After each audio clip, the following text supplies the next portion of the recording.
White House Press Secretary Sean Spicer has repeatedly referenced an attack by foreign nationals that never happened.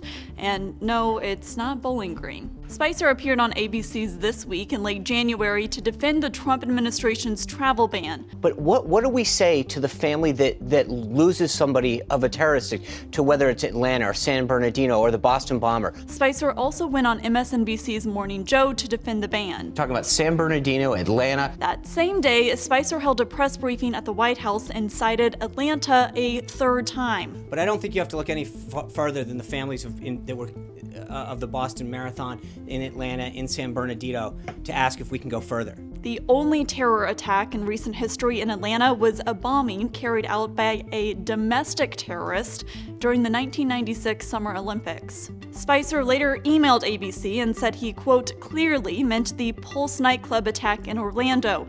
The gunman in the Pulse shooting was a U.S. citizen of Afghan descent. Spicer's comments come as another Trump administration official, presidential counselor Kellyanne Conway, is in the hot seat for citing a, quote, Bowling Green massacre several times to defend the travel ban. That attack didn't happen either. Rather, 2 Iraqi refugees living in Bowling Green, Kentucky, tried to send supplies to al-Qaeda in Iraq. Conway later said she meant terrorists, not massacre. The travel ban in question bars people from 7 Muslim-majority countries from coming to the U.S. for 90 days. But last week, a federal judge in Seattle blocked the ban nationwide. Trump sent out a string of tweets criticizing that judge for the decision, saying, quote, bad and dangerous people can now enter the country. It's worth noting that none of the attacks Spicer cited were carried out by citizens of countries included in the ban.